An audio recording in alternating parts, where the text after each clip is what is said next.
We're back for Dana White's Contender Series here, week number 7 from the UFC Apex in Las Vegas, Nevada. My apologies for getting this video out a little bit later than it's supposed to, but here we are though, 5 fights obviously on the Contender. We will see who is going to be given a contract to the UFC with these 5 fights. Now before we get into the video, folks, make sure to hit that subscribe button down below for some more MMA content here on Greedo Plays MMA. Earlier in the week, we posted our UFC Fight Night Perth predictions with Carlos Ulberg and Dominic Reyes in the main event, again from Perth, Western Australia. And also, we posted our PFL Nantes predictions a couple days ago here on the channel. Either later tonight or tomorrow, I'm going to be posting our PFL Mena predictions, again, either Tuesday or Wednesday for that. Main channel, Greedo Plays, Daily MLB Best Bets, full college football week 5 predictions. That video is 4 hours long, so go make sure to check out the stuff on Greedo Plays as we get on now to our 5 fights on Dana White's Contender Series. Only 3 more weeks of Contender after this one. We start things off in the light heavyweight division. We go to a matchup between Jair de Oliveira taking on Rafael Tobias. 2 Brazilians going at it on this card, and obviously I've watched film on all 10 of these fighters. Well, no, actually 9. Why? There's no tape on Jair de Oliveira, at least full fights. There's nothing on this dude. I don't know how he got a shot onto the Contender. Now, I'm going to say that same point. I'm going to ask that same question in a little bit as well. There's a couple other fighters I have that question about. Actually, no, there are 2 fighters I have that question about, especially one. But I don't know how Jair de Oliveira got here. And obviously, the odds in Vegas reflect my point as you look at Rafael Tobias, who's a minus 390 favorite, and de Oliveira, who's a plus 310 dog. It confuses me how Oliveira got into this position. He is a 6-0 professional who has won in these random regionals in Brazil. He has not fought in about a year and a half since last May. His last fight was in PMW Fight Series over in Brazil. He won their vacant heavyweight championship, and their heavyweight championship's at 120 pounds. I'm so confused. And he's fighting nothing but bums. And again, there's no tape on the guy. Legitimately. So he could just be rolling in here, he could be Superman, and we'd barely know it. Now, if the pictures I found on this guy are to go through anything, if we're gonna go with that, like the pictures we've seen of dude, doesn't look like he's some physical specimen. In the picture I found on his Instagram, again, I can only find clips of his fights, not full fights. And all of his fights end in the first round because he's fighting bums. He's wearing an LFA hat, which is cool, but he's never fought an LFA. He's wearing an LFA Brazil hat, I can assume. I just don't know. He's taking on Rafael Tobias, who is a 22-year-old fighter fighting at light heavyweight. Again, de Oliveira is coming down from 265, but he's fought at 205 in the past. But his last fight was at 220 pounds, and then before that, his last fight was at 245. So I don't know. He's really, I guess, a 240-ish / 220-ish up to 240-ish type fighter who's cutting down to 205 pounds for this fight. And he's taking on Rafael Tobias, whose nickname is Bipolar. That's awesome. His last fight was a win over a 12-4 guy named Wellington Lopez. Went out there and just kicked the shit out of his legs. Works the body, works the leg kicks, eventually finishes him in the second. Fight prior to that, he wins it by first round at TKO. I believe that's the fight I watched on FFC. Yes, he fought some guy. Immediately clinches up, gets a body lock, drags Buddy to the ground, and then just ground and pounds him. Straight elbows on the mat. I think they technically say it's a punches finish. It was just straight brutal ground and pound.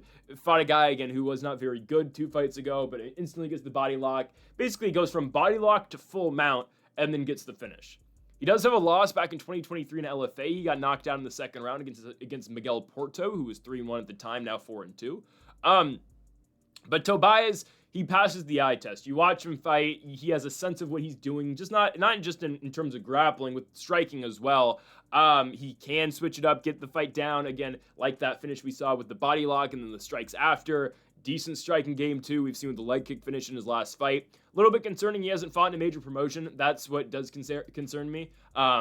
He's been fighting, again, 1 fight in LFA, but just other than that, so many random regionals. TKO Palmsnet, I don't know what that is. FFC, I guess FFC is kind of known. Fight Music Show, Fighter Stars, Castro Fight Night, Spartacus MMA. It's a bunch of randoms. That's what scares me a little bit, but what has Jair de Oliveira fought in? again, the most random promotions and low-level promotions you can possibly find. So I got to go with Rafael Tobias. I am scared, though, that Oliveira is going to come in here and just look like a world beater. And again, we don't have full tape on him, and all of his tape is just quick knockouts. He's never been out of a first round. Just feels like a weird fighter to me. Feels like a weird fighter. Feels like a fighter who kind of just slipped through, and here he is. At the same time, this could easily just be a spot, though, for the UFC where you're trying to get Rafael Tobias a contract. You think he's your guy here, and he's going to go out and win the fight in the first round. Personally, that's what I think is going to happen. I'm going to go Rafael Tobias to win it by first-round knockout. I think he's just a much superior athlete and just honestly much superior fighter as well. I'm going to go with Tobias to win the bout by first-round knockout against a guy who hasn't fought at light heavyweight in a couple of years at this point. I'm going to take the 22-year-old and Rafael Tobias, who's close to a minus 400 favorite to win this bout by first-round knockout. We move on to a very good fight in the featherweight division as Javier Reyes takes on Justice Torres. Reyes is a slight favorite in this fight. This is a guy in Reyes who we actually talked about a couple weeks ago when he fought another fighter who fought this season on the Contender Series, of course, in Le'Veon Douglas. That was a uneventful fight, I will say, until the knockout happened. I will say Reyes was offering up a little bit more volume than Douglas was, but eventually, right, Douglas gets the victory. Douglas knocks out Javier Reyes. Since then, Reyes has won back-to-back bouts, won 3 of 4 bouts, winning 2 outside of LFA, coming back to LFA, losing a fight by decision, and in his last fight beat a 9-4 Lance Lawrence by rear naked choke. Lance Lawrence was nowhere near the level of Javier Reyes. I think Reyes is good. I think he's got a good striking game. He can put you down. Saw a fight against Alvaro Vasaleda, Venezuelan fighter, I believe, right? So Ecuadorian, my apologies. An Ecuadorian fighter where he just drops in the first round. I don't think Reyes' striking is too bad. I think his grappling is probably where he's going to go. But, I mean, he does have the striking game, too. Also, I think I watched, the win over Caleb Moctezuma in, what was that, Budo? Yeah, Budo Championship. Finds a nice uppercut down the middle, sits him down, and gets the finish that way. He's taking on Justice Torres, who I think has no grappling ability. I watched him fight Shane Torres in Fury FC. Okay, so that was earlier this year. To say I was unimpressed is an understatement, honestly. And now the finish is great, right? Justice Torres, who's fighting Shane Torres, eventually gets a big finish in the second round. Blitzes him with punches and basically gets the standing TKO. Okay, awesome. What happened in the first round, though, between Shane Torres and Justice Torres was concerning. Shane Torres, the guy who Justice fought, they're not related, but Shane Torres, who is 7-6 going into the fight, takes down Justice Torres right away and basically rides top positioning for 4.5 minutes. Now, Justice Torres gets up for the last 30 seconds and then just completely fires out and blitzes the guy and wobbles him at the end of the 30 seconds. But you just got put on your back against, let's just be honest, a bum for a very long extended period of time. Second round, you get taken down again. You do find your way back up to your feet. Eventually, then you do get the knockout. But I just don't love that. I don't know, again, I don't know what the game plan is for Reyes. He has done very well in striking exchanges recently. But you gotta think, I mean, the pathway to wrestling this guy is there. It just is. If Justice Torres is getting taken down by a 7-6 Shane Torres, who's now 7-8, why wouldn't a higher level guy in Javier Reyes be able to take him down? Now, Justice Torres' last fight was a win over Cody Freeman in Fury FC. Cody Freeman, a 10-6 fighter, went out there and got the finish in the second round. Again, striking looks really good. From what I've seen out of Justice Torres, the striking looks good. The hands look really good. I'm concerned about the wrestling. And you can say, it's just one fight. I'm sorry. Watch Justice Torres fight Shane Torres. Watch them side by side. Watch their face off at the beginning of the bout. And tell me that Justice Torres shouldn't mop the floor with that guy and win the fight in the first round. Before the fight even starts, they're doing the tail of the tape, and the commentators say, well, I think Justice should be a pretty big favorite in this fight. Because his entire career has been in Fury FC, and he's fighting just a straight journeyman who's 3 inches shorter than him, and definitely not supposed to have any potential in MMA because he's 7-6. Justice Torres, his entire career, again, has been in Fury FC. He is 12-3 in Fury.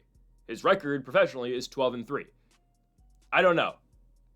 That Shane Torres fight was not great. He loses a decision to Cameron Graves in Fury FC earlier in the year. And Graves is a 14-8 fighter. again, an experienced guy, but I think Torres loses too much, and I think there's very, very clear holes in the game. I think there are holes in the game of Javier Reyes, too. I think when he goes, he's really good. It's the same thing I'll say about Larion Douglas, even though I think Douglas is much better, personally, than Javier Reyes. And Douglas obviously just got his contract against Cam Teague, but a couple weeks ago. But when Reyes goes, he's good. I like the grappling game. And I think, again, if I'm the Javier Reyes camp, I'm looking at what Torres did against Shane Torres, and I'm saying, okay, let's just grapple this guy. And whether it be, okay, we're going to look for submissions, or we're just going to start punching once we do get top positioning, we should be in a better spot to win this fight.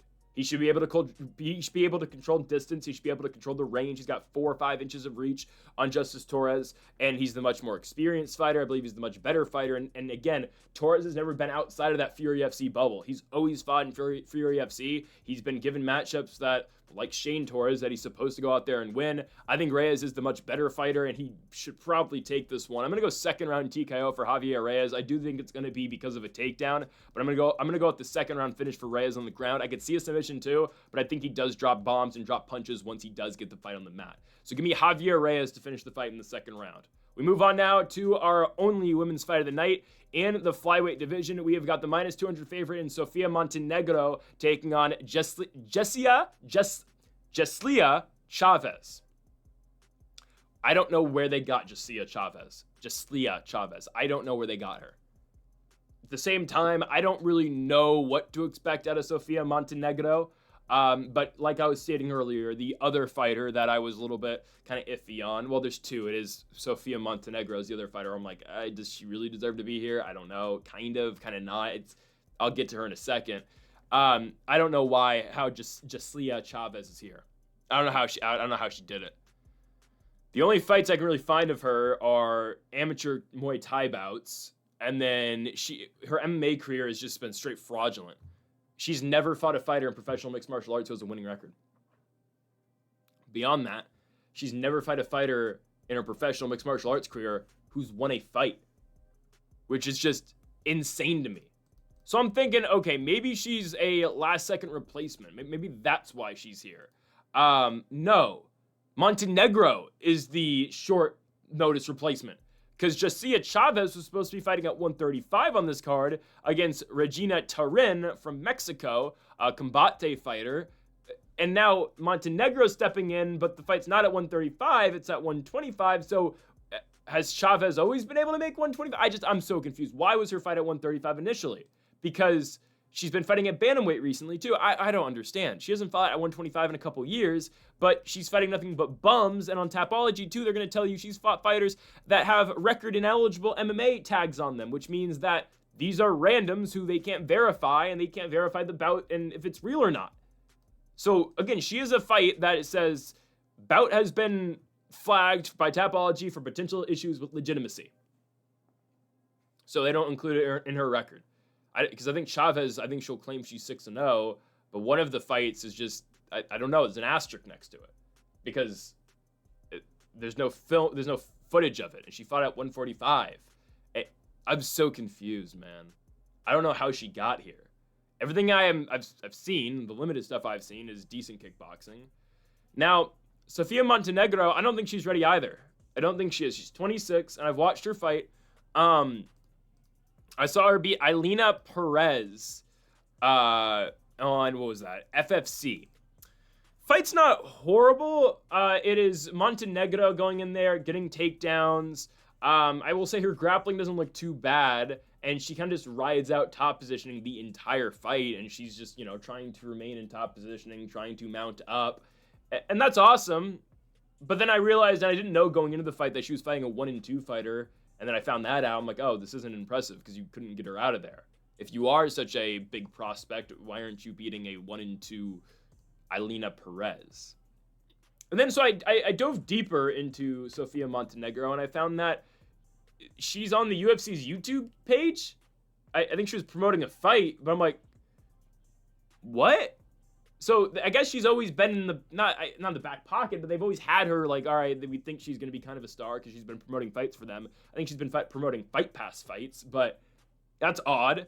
And then I watched her last fight. It looked like it was in, I don't know. The arena looked questionable. It looked like it was in a high school gym. Actually, that's probably being a little too harsh. But She's fighting Damara Vargas, and I thought the fight was from years ago because the video quality was just horrible. But no, it was from 3 months ago. She beats Damara Vargas by decision. It's a horrible fight. I'm sorry. It's a boring fight on the feet. Is Montenegro always in control? Oh, she is, right? She's always in control of the bout. She's dominating on the... Well, I don't know if I want to say dominating. She's winning. And you can tell she's winning, and obviously she's the fighter that's supposed to win the fight, so... The crowd knows it, the referees know it, the referee knows it, and both the fighters know, okay, she's the one in charge, she's the one dictating pace, she's the one, throwing first. I don't know if she did an ounce of damage in the fight. She's just looking to win by decision. And then I don't know what Jessica Chaves is. She's so unproven. She's never fought a fighter with a winning record. This is a disgusting fight, man. I mean, if you're looking to bet on this card, I think there's spots, and I like the fights coming up. I really do, in terms of betting. This one, man, I wouldn't touch this if you paid me. I wouldn't. I think Sofia Montenegro should win. She should. I'll be surprised if she doesn't. Because we know the grappling's in the back pocket. Again, we have no idea what Chavez's ground game is. We have no clue.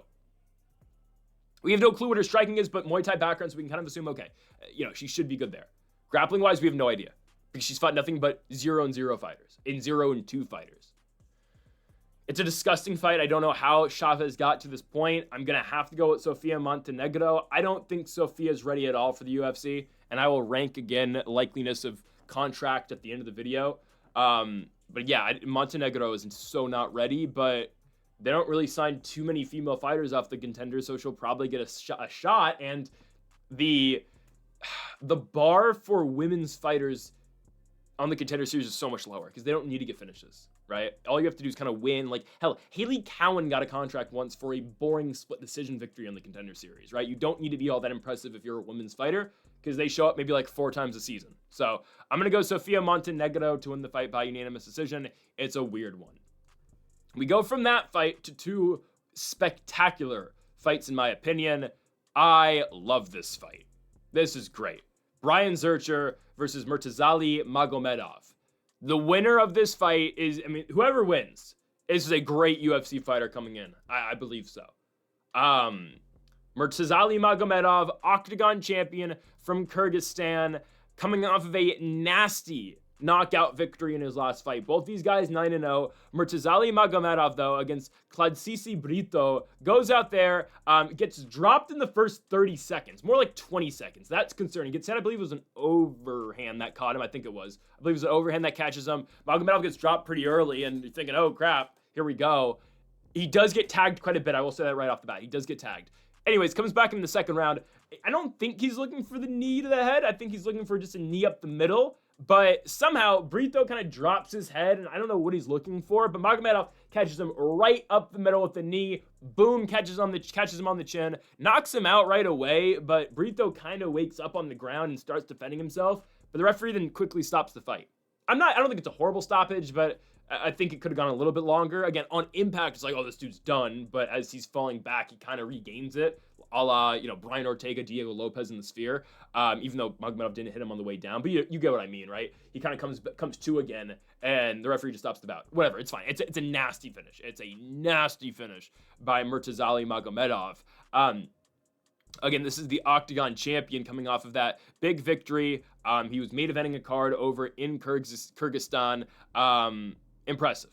This is, by the way, this is Octagon in like the Kazakh region, the Central Asia Octagon, not, of course, the Octagon from Poland. So I think Octagon's Polish, right? The one AOKT, I believe. Yeah, I believe I'm correct on this one. Anyways, so let me clarify because I'm pretty sure there's definitely 2 Octagon cards, right? Yes. Okay. It's Czech Republic. I thought it was Polish. So this is not the Czech Republic / Slovakian Octagon. This is the Octagon in the Central Asia region. So I need to clarify that because there's 2 of them. Anyways, though, it's a big knockout win. He is the Kyrgyzstani Octagon champion, and he's taking on Brian Zurcher. Brian Zurcher is really good. I've watched him through the PFL. This is a guy who's beat everybody the PFL's put in front of him, and he was supposed to fight. He's supposed to have a big fight in PFL coming up. Last year, he's supposed to take on James Gallagher. Gallagher had to pull out due to visa issues, and then he was going to get Marceli Alves, who at the time we didn't really know how good Marceli Alves was. Marceli Alves is now a world champion after beating Justin Wetzel via a dominant decision victory in the PFL earlier this year or a month ago, and that would have been a great fight, Marceli Alves versus Brian Zurcher. I think if you throw Brian Zurcher, though, into that very, very mid, dare I say, bad bantamweight tournament the PFL put on this season, I think Brian Zurcher potentially wins, again, because he would run into a guy like Justin Wetzel or Marceli Alves in the championship. Brian Zurcher can swing, man. He can swing and he will land. I mean, this dude's power is really nice. He's got heavy hands and he's got crisp boxing. I think Zurcher's the real deal. I think he is. I think Magomedov's legit too, but the competition concerns me, but the same thing with Zurcher too. I mean, we've gone over this so many times with the Professional Fighters League. They really give their guys who they want to build up and, have as prospects. They give them easy fights. Zurcher made his way onto the PFL through the Challenger Series. He got signed. They brought him up by fighting on undercards for quite a bit, and I guess, I don't know, either he got released after withdrawing from the Marceli Alves fight, or there's a contract dispute, or I don't know what happened, but now here he is in the Contender Series. I think he's going to beat Murtazali Magomedov. I don't know why on Tapology 74% of voters are going with Magomedov and 26 are going with Zurcher, even though Zurcher is the odds-on favorite at minus 140 and Magomedov's coming back at plus 120. I don't get that one.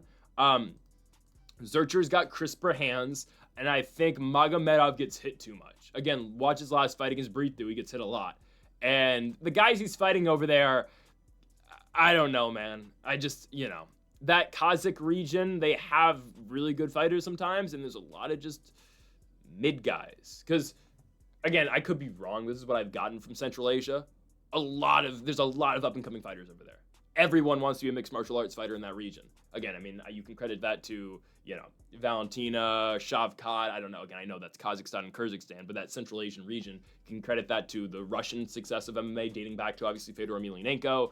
I don't know what it is, but there's a lot of talent over there, and there's some fighters who are just not very good at the same time. So when Magomedov's beating up on these guys, he's beating, guys who are fighting for the Kyrgyzstani or Kazakhstani Octagon Championship, but how good are those guys really?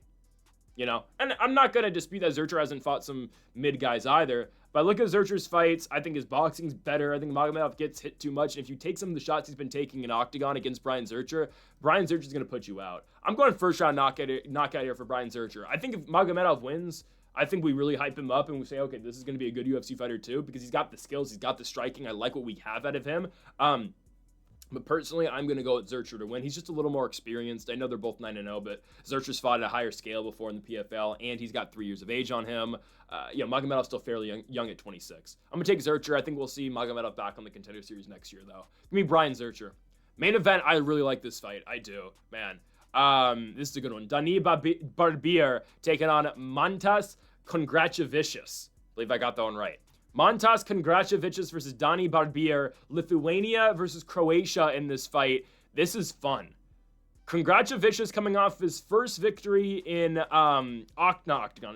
Cage Warriors in his last fight, beating Michael Chamu by knockout in the first round. Chamu immediately in that fight comes in there and tries basically just to tackle Kondravicius, goes in for a double, but again, runs into a double leg takedown. Kondravicius bounces off the fence, stuffs it, gets the fight back on the feet. Boom! Right cross knocks him out. Chamu protests this finish, but no, that was a clean shot that Kondravicius landed. And that's the thing about Kondravicius. All of his fights end very early. And I do have a little bit of a problem with his strength of schedule. He hasn't fought in good guys, right? And sure, again, he beats this guy at Chamu, but Chamu was 6-4. I don't really know where to put that, okay? So, and I will give, okay, this is the comment I'm going to make on Kondravicius. Tommy Gant from last week. Tommy Gant fought Adam Livingston. He won. He looked really good. DC was pumped up. He got a guillotine choke in the first round. Again, first round sub in the contract. My thing with Tommy Gant last week was he looks great in all of his fights, but he's fighting bums. So how good is he really? But here's the thing. You can tell, though, when a guy is just a can crusher against a guy who is a can crusher, but looks really good at crushing cans. That was a convoluted-ass way of saying that. But you know what I mean, right? Tommy Gant looked great crushing those cans. I don't want to call Kondravicius a can crusher because Tommy Gant was fighting in North Iowa fights against really, really, I'm serious, like, plumbers. Kondravicius looks like the real deal, man. He does. Really good striking. Again, crisp boxing, in and out. I mean, it throws with power, too.